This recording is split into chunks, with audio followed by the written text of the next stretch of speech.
بسم اللہ الرحمن الرحیم۔ السلام علیکم ورحمۃ اللہ وبرکاتہ۔ عابد رضا چینل کی طرف سے آج میں اپنے دوستوں کو رمضان کے پہلے 10 دنوں کی دعا بتاؤں گا، یعنی پہلے عشرے کی دعا بتاؤں گا۔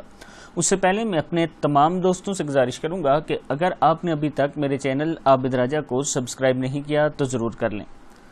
ساتھ میں یہ ریکویسٹ کروں گا کہ یہ دعا آپ نے کثرت سے پڑھنی ہے پہلے 10 دن، اور اس کے علاوہ بھی آپ نے اللہ تعالیٰ سے استغفار زیادہ سے زیادہ کرنا ہے تاکہ اللہ تعالیٰ ہم سب کو معاف فرمائے اور اس وبا سے ہم سب کو بچائے۔ تو سٹارٹ کرتے ہیں آج کا لیسن۔ بسم اللہ الرحمن الرحیم۔ رمضان کے پہلے عشرے کی دعا۔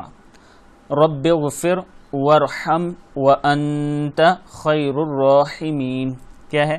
رب اغفر وارحم وانت خیر الراحمین۔ اے ہمارے رب، مجھے بخش دے، مجھ پر رحم فرما، تو سب سے بہتر رحم فرمانے والا ہے۔ پھر سن لیں، رب اغفر وارحم وانت خیر الراحمین۔ صدق اللہ العظیم۔ اس دعا کو خود بھی یاد کریں اور آگے اپنے دوستوں کے ساتھ اس کو ضرور شیئر کریں۔ السلام علیکم ورحمۃ اللہ وبرکاتہ۔